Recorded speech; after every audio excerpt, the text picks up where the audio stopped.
All right. Today on Locked On Phoenix Suns, more news. Mutual interest between the Rockets and Kevin Durant already. It's only April 16th, plus more on the fallout from the season and what comes next in the Valley. Let's go.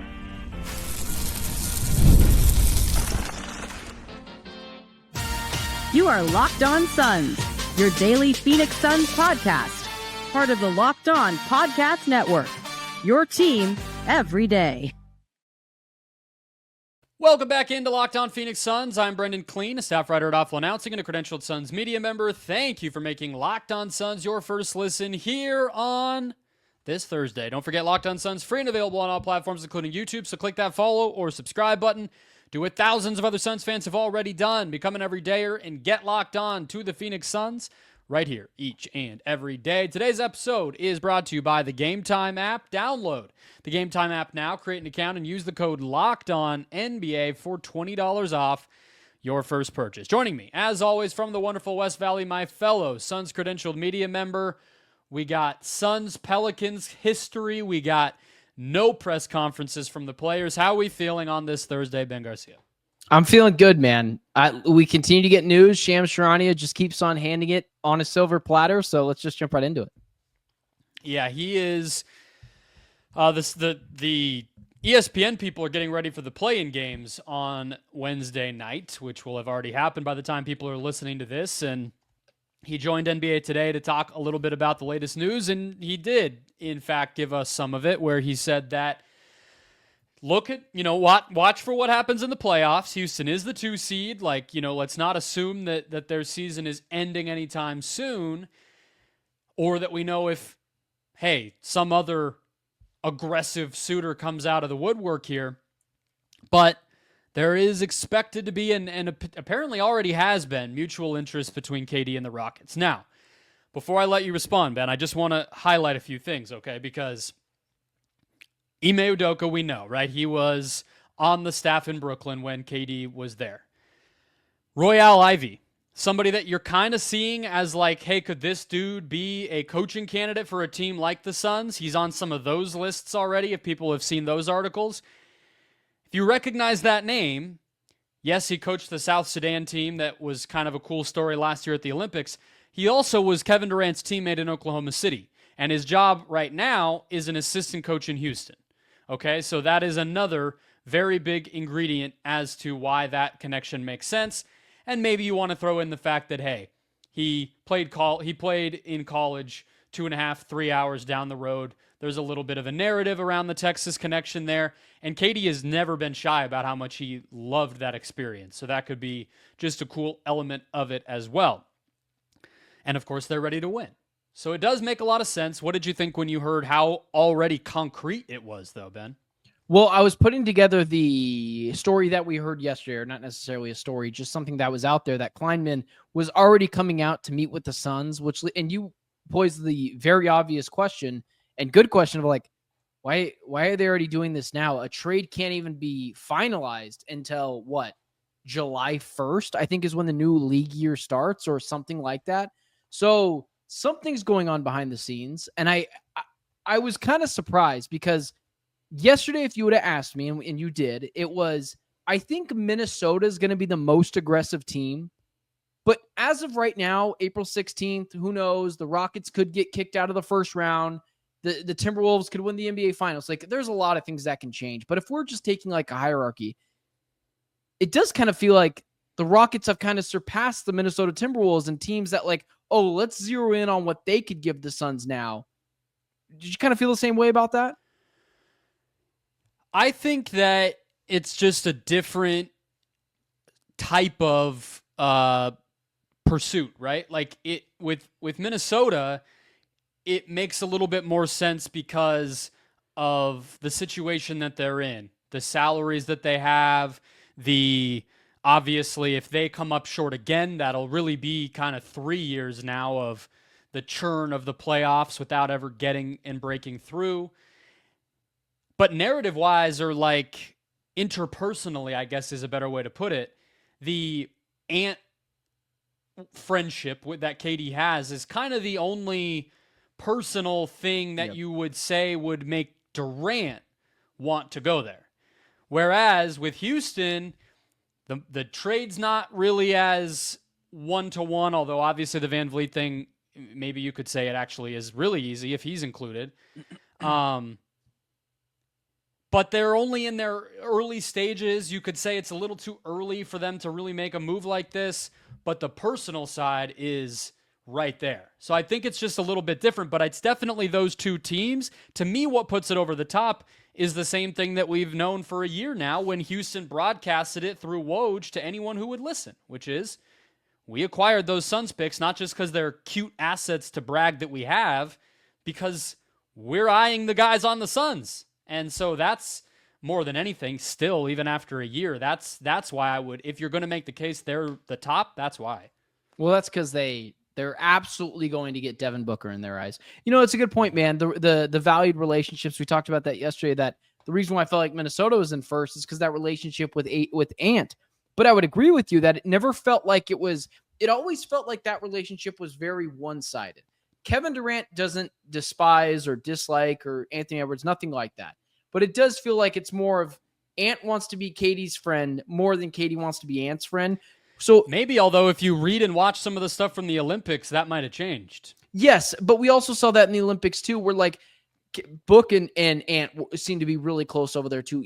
It's a month together. All you have is a bunch of guys that you know together that play basketball and all speak English perfectly fine. Like, I think there is that as well. Unfortunately, you and I weren't there, so we don't know, right? No, we don't know. It could be something, it could be nothing. Speculating. Well, honestly, the only thing we have is Booker's camcorded video that showed a lot of Anthony Edwards in it. That's literally all we have. And all we can speculate. There was some stuff, I think, in that Netflix documentary. That's what I was referring to, where it kind of it had a lot of them hanging out and some really, praise for each other and things like that. But is that enough to outweigh the Udoka and Ivy thing? I mean, that's for Kevin Durant to know and us to find out. And so, like, if we let's just lock in on the Rockets for a second, since they're the biggest team that right now is putting out mutual interest all the way from last year to this year. Man, dude, I look at these players, and as much as I try to get excited about, it's really interesting. You mentioned that we have like Knicks fans in the comments. I don't know how often you read them. I love to interact with our listeners. We have like Rockets fans in the comments who think that they are going to give us a packet of fried rice and a first round pick and say, all right, move on. It's like the Suns are going to get someone simply because you need to make salaries work. Like, you can't just hand them nothing. A lot of other teams don't have a lot of bad contracts. So the Rockets are going to have to give up something. But I look at their players, man. Yeah, there's going to be salary fillers, whether it's Van Vliet or Brooks. The more I look at like Whitmore, especially Jalen Green, and like Jabari Smith, the more I'm like, maybe I just want our picks back. And I don't know if you can get all three back from technically it's really two picks back from the Rockets for Kevin Durant. I don't know what it's going to look like, but where are you at, man? Are you more intrigued, or is it because I've been staring at the painting long enough that I'm finding things wrong with the painting with this Rockets team? Or is it, I think I'd just rather have the picks? Where are you at there? If I'm dealing with Houston, the number one thing that you're getting back is your own picks. That's always been true to me. I mean, I think that the Suns' own 2025 pick, even if it doesn't jump and it's just 9, I think it's up there. The 2027 pick absolutely is really valuable to me, more than Jabari Smith. Like, they're players, unless you're getting the top ones, which you're not going to, meaning Amen Thompson or Alperen Şengün, then the picks are just more valuable to me if it's the Houston deal. And I had been kind of splitting it up this way intentionally for a couple of weeks now, as the season as Katie got hurt and everything was really coming to a close, where there's certain teams that are more, reset type trades around Book, and others that frankly look a little bit more like rebuild trades. And Houston, you could kind of argue it either way. It depends on who you ultimately get, but I think it's probably more in that rebuild category. And we'll see which one the Suns prefer. But I think the Suns' own picks are some of the most valuable assets that you could get in any of the stuff we're talking about. Yeah, I think it's kind of It'll be telling. Like, if the Suns do ultimately go with the Rockets because Kevin Durant says, I'm only going to go there, and it turns out to be a Bradley Beal to the Phoenix Suns situation, or as you pointed out to me in a text message, an AD to the Lakers situation, which could go either way depending on what players and picks you can get. It is going to tell you, I believe, what they feel like what kind of a grasp and hold they have on Devin Booker. Because if they go the Jabari Smith, Eason, Jalen Green route, whatever, Cam Whitmore, Rockets fans in the comment section upset. I'm just throwing out names. If they go with that package with one of their picks or a different package with less players and both of their picks, whatever, potentially 3, whatever that looks like, I think it's going to tell you how much of a commitment they have from Devin Booker. Because if he's willing to do a little bit of a slower rebuild, I think that's what it looks like, because the more I look at the painting, the more I have something wrong with it. And I don't know how much, after continuously looking at Jabari and Cam or whatever, Eason, it just, depending on what they do elsewhere, that alone doesn't change much for the Suns. None of those players are blue chip prospects. I don't even know if they're blue chip role players. Jabari, maybe. I think that Eason and Jabari Smith are pretty clearly very solid role players. But that's not blue a tough chip thing role to players. Say. I think both of those guys are on the level of the types of 3-and-D wings that most of the best teams in the NBA have. Yeah, I mean, they're literally on one of the best teams in the NBA doing that right now. So I don't think it's a high claim to make. But last thought on this. I asked Jackson Gatlin from Locked On Rockets what's the most he thinks Houston would trade right now for Kevin Durant. Van Vliet, Whitmore, and this year's pick. That's it. That's what he said. So, food for thought. We'll monitor that as we go. Yeah, no, that's great. Hey, Jackson, if you're watching, go to hell, buddy. I don't think he's watching. He's probably prepping for the playoffs, probably doing some breakdown to see what's coming up, because that's what the other rest of the league's doing right now instead of talking about this garbage. Next, could the Suns reunite with 2 guys or even a third from New Orleans? Next. First, today's show is brought to you by Skims. When we found out here on the Locked On Podcast Network that Skims was making underwear for men, well, we were intrigued. We've heard about it online. We've seen the photos, of course. Everybody's on. It's all across social media.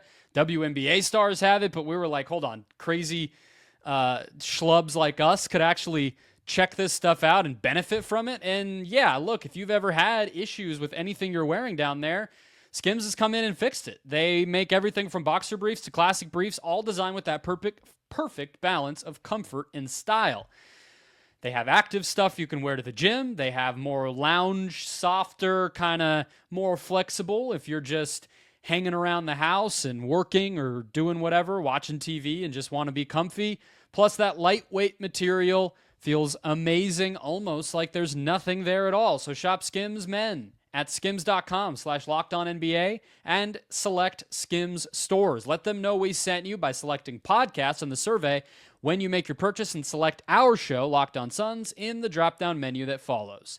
Today's episode is also brought to you by the Gametime app, the best place to buy any ticket. There's nothing like the atmosphere of an NBA playoff game. Unfortunately, none of those here in Phoenix, but hey, make it into a travel or just ignore it altogether and enjoy wonderful baseball in the Arizona summer. It's electric in the stadium, and with Gametime, you can be part of it without the stress of last-minute ticket hunting. Gametime makes it easy to get all sorts of tickets from the playoffs to hard-to-get great seats at any event. Last-minute deals, saving up to 60%, buying at the last second if you decide to go late, or that lovely all-in pricing with no surprise fees at checkout, all make Gametime the best. So take the guesswork out of buying tickets and use the Gametime app.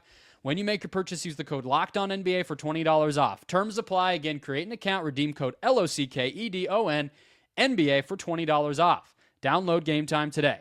Last-minute tickets, lowest price, guaranteed.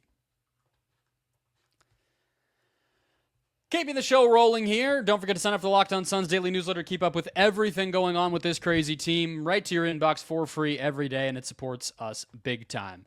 We got more to get to.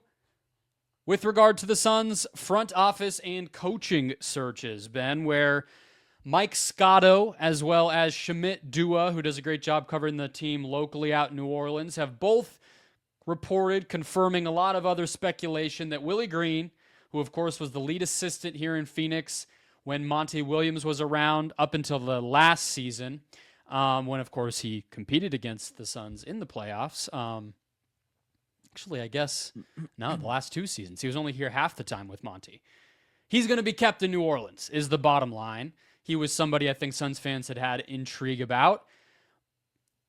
What did you think of that? How excited did you allow yourself to get about Willie Green as a candidate to be the next Suns coach before that news came down, Ben? For about an hour, I was really excited because I wasn't really thinking it through. I just saw Willie Green, and I've been, like, seriously infatuated with Willie Green ever since the 2022 playoffs, where he smoked Monty. He put Monty on a platter and took the Suns to damn near a game 7. If Chris Paul literally isn't perfect in that game 6, and if Devin Booker doesn't hit a miracle bank shot to close the game from the wing, like, he almost took Jose Alvarado and Brandon Ingram, CJ McCollum, and almost took them to a game 7. Who knows what would have happened then? But I've always been infatuated with him. But man, you look at the Pelicans season, it wasn't his fault. I mean, you want to talk about injuries? The hospital Mavs were a thing. I mean, they ran because the Pelicans could walk earlier in the year. They had no one in there. And so, like, you think of it and you're like, yeah, why would they let go of this guy? He's a bright basketball mind. For a while, he was getting a lot out of his players, but it's not his fault that Zion Williamson, can't stay healthy or manage his weight. And even without him in the lineup, or, the Brandon Ingram issues with management. Ingram, so Murray, McCollum, it wasn't Herb him, Jones, man. Trey Murphy, everybody was hurt, not just Zion. And it was a disastrous season. 21 wins. Yeah. It was a mess. I think that Willie would have been great, but you're right. They would have been dumb to let him go. So one man's trash is another's treasure, but in this case, they realized that it was treasure before they dumped him. So let's talk about the other guy who did get let go that led to that speculation, which is David Griffin. And I think we can both just say, executives, we know maybe less about their performance because those players who all just got hurt, well, David Griffin got them, but what does it amount to if they get hurt or underperform? It's harder to pinpoint. But of course, he has, frankly, even more of a connection to the Valley, given that he spent all of the up-and-coming years of his career in the Suns front office when Steve Kerr was running the place, and even before that. You look at the pictures, I'm sure you've seen them when you walk down the hallway, Ben, past the visiting locker room with the Suns. They have a screen above the visiting locker room door now, and it flashes pregame of the welcome backs that the team has. The one of David Griffin is almost unrecognizable because the dude was so young when he was here. I got to say, this one I'm taking it pretty seriously as an option because that connection is there, but he also has a track record where I could see Matt Ishbia doing the thing that we have been hoping that he clears his mind and does this summer, which is giving autonomy and power and control to an executive who can really lead this organization. I really do believe that Griff, having built not only this Pelicans team, which you could take or leave, but the Cavs before that, when LeBron was there, I could see Ishbia giving that to him, and it's a good story. It kind of checks almost every single box, assuming that you can chalk up the past couple of years in New Orleans and say, like you just did with Willie Green, hey, blame the health for that. He did his job. Well, you also look at some of the traits, like Zion Williamson fell into his lap. The first year, David Griffin was the Pelicans guy. They won the draft lottery, like whatever. And John Morant went too. It wasn't necessarily like he missed out. Jaw's kind of taking a step back. He did make the Anthony Davis trade, and he got a plethora of guys back. And I would agree with you. I don't think it's his fault that the team hasn't succeeded. I think the Pelicans just wanted to move in another direction. So yes, the connection is there. And when people talk about Bob Myers, bring Bob Myers here, Godfather offer him, let's be real for a second here. Why would he want this mess? A guy that I think would want this mess has a connection to the Valley, although, I mean, the connection's kind of loose there because it's literally just the Suns. Everyone that was there with him is gone at this point. I would like David Griffin to be the Suns GM, and or whatever GM or president of basketball operations. It would probably be it president. Yeah, yeah, of course. But he would have the all-knowing power of everything. Yes. That's what I want it to be. And if James Jones wants to stay, at that point, like, I'm so over. Well, that's the other thing I would say, actually, that I didn't mention because I wanted to let you talk, is that James Jones played here when Griff was here. And I could see that there could potentially be a little bit of I think, as far as I know, they overlapped. And so that's funny. If you're kind of hoping for even just whatever you think of James Jones, like, there's continuity there, right? If nothing else. There's an element of, if Jones can stay, you just kind of maybe feel better about things. Yeah, David Griffin joined the team in 1993. He was born and raised here, and then he left in 2010. So he was through all of James Jones's time here. And so I could see that helping. And another part that they both share, which is worth talking about, is the number one thing. Forget like some of the trades with, like the Kevin Love trade or whatever you would point to with Cleveland. Yeah. Throughout that LeBron time. And I think he actually left right before the last season. He wasn't there the final 2017-18 season with LeBron. That was the year that one great at drafting. He is fantastic at drafting. You just look at this Pelicans roster, how many guys they've nailed from the back half of the first round into the second round. Herb Jones, Trey Murphy, Yves Missy, who we all thought the Suns might get last year. Jose Alvarado off the scrap heap. I'm sure I'm forgetting others. Like, that's a really, really impressive resume to have too. So it's really hard for me to poke a hole in this outside of he went to the dumpster fire of the Pelicans and just it stayed a dumpster fire, but I don't really blame him that much for it. So he'd be one I'd really be excited about. The last thing. I was going to say, not really. I was just going to say, didn't James Jones play with Cleveland when Dave Griffin was there too? Yes. Okay, so there's an extra connection there. So it does make a lot of sense. So, sorry, continue. But I was just if pointing Jones that out is going to stay, there's probably nobody in the league he would be better equipped to work with than David Griffin. The last thing, I called it another reunion. I probably shouldn't have. James Borrego came up. He was the associate head coach over there this year. He came up on Mike Scotto's list at Hoops Hype today of potential people that the Suns might look at for their head coach. So to refresh people's memories, he's originally a Spurs guy, comes from that kind of tree, but very young, only spent a couple of seasons in San Antonio. Then he was, of course, the Charlotte coach. He's been the one coach to get a good season out of LaMelo Ball and a winning season, make the play-in, and then he kind of dipped after that. And now he's popped back up here as an associate with the Pelicans. I got to say that falls a little bit into the category of a retread that I'm not super interested in. He was one of the guys that the Lakers were looking at between him and JJ Redick last year. I'm not saying he can't be a good head coach, but I think the Suns could maybe just be a little more creative and just find a first-timer. I don't think they need to run it back. He's not so exciting that I think they want to run it back and let him have another try. 100%. I don't want to beat a dead horse here. If it's not Willie Green, just going back to that really quickly, I just want a first-year guy. I just want the best assistant you could go after because I don't want to bring in someone else's, I don't want to say garbage. That feels kind of rude, but recycled goods in hopes to kind of capture that here. We did that with Frank Vogel. We did that with Budenholzer. Let's overcorrect a little bit and let's find someone new who also has a connection to Devin Booker, like a real connection. I mentioned yesterday that my kind of criteria is if they're not on their way up, I don't want them. Borrego, to me, let him resurface as an assistant or an associate head coach somewhere that actually wins. And then I might think he's on his way up. Right now, it's like, well, great, you were on the Hornets, and then you were the associate head coach of the Pelicans, but again, you could chalk it up to injuries. Either way, he wasn't exactly coaching a lot of high-stakes basketball and proving himself at the highest levels. So I don't know if he's really at the point where you would convince yourself he's kind of earned that next shot. Last but not least, some news that didn't happen this week when it comes to the Phoenix Suns.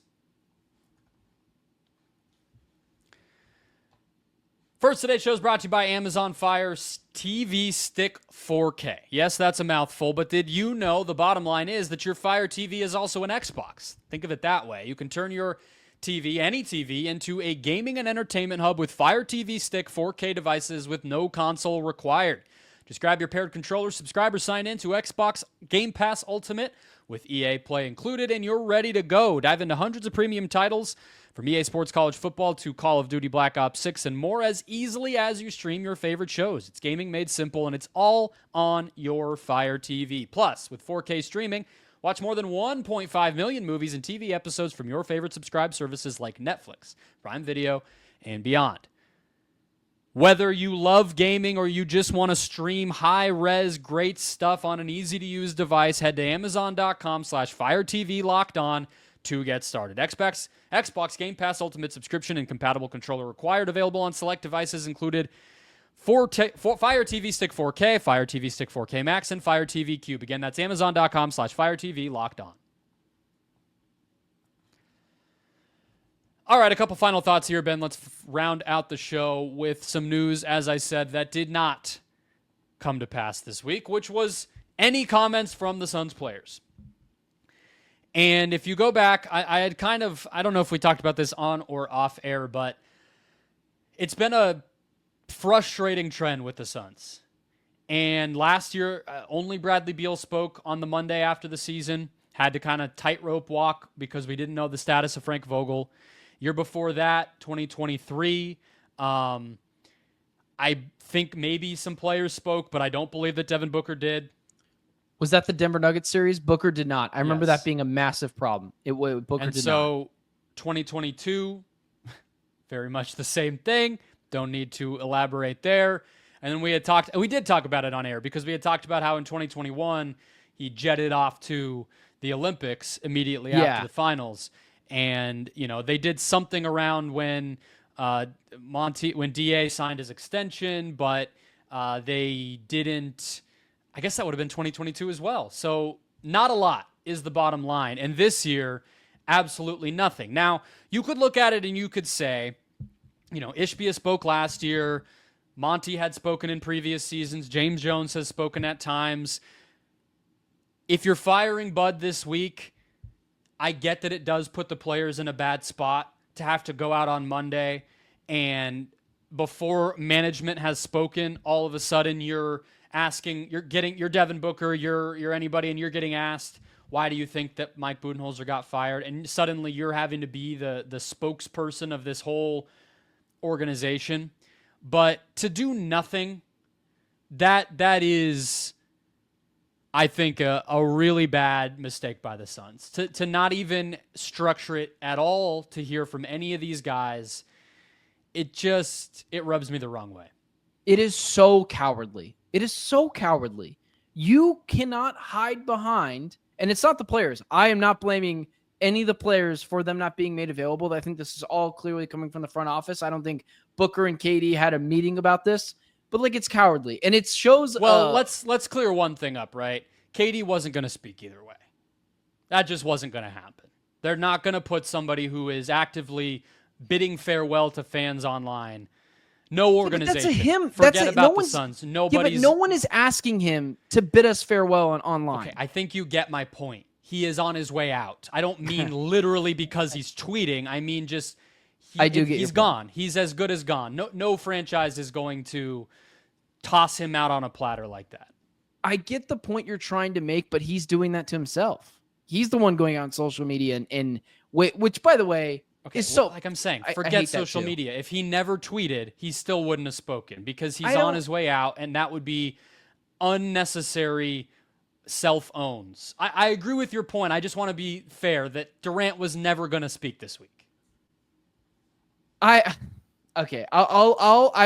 will push to you into your same as like, I mean, if a guy's hurt, they don't come out and talk. I mean, there is some etiquette around this stuff, and certain players just aren't put in that line of fire because it's just kind of unnecessary. Let's move the Kevin Durant stuff to the side because, I mean, I do care, but I don't care.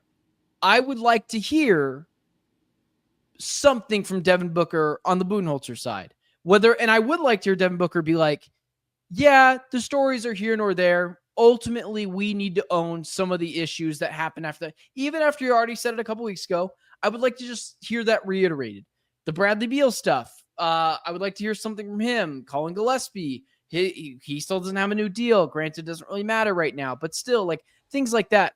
I think it shows a disrespect to the media, and I think it's cowardly. I don't like that. I think it's you are scared of the headlines and the things that are going to come out of it, but you have made your bed and you need to lie in it. And if you want to hold yourself accountable, you make players available. I don't want to hear Matt Ishbia's nonsense talk whenever it's going to happen. There's speculation, but whenever it's going to happen, nonsense talk about how we're in a great position. I want to hear some candid answers from players. And maybe I'm the only person that thinks that. I know maybe you're on my side as well, but like it pisses me off. No, I mean, I know fans can sometimes think that like some of this media stuff is just, why do they care? Why should they care? And here's why. Because in theory, I know that it's a little different than it was when like Walter Cronkite was sitting at his desk, but like in theory, we are there to ask questions on behalf of all of you guys. Like that's the point. That's why these things happen. It's not because 12 News needs content. It's because there's season ticket holders and local businesses that partner with the Suns and kids who have his jersey and whatever kind of thing you want to talk about.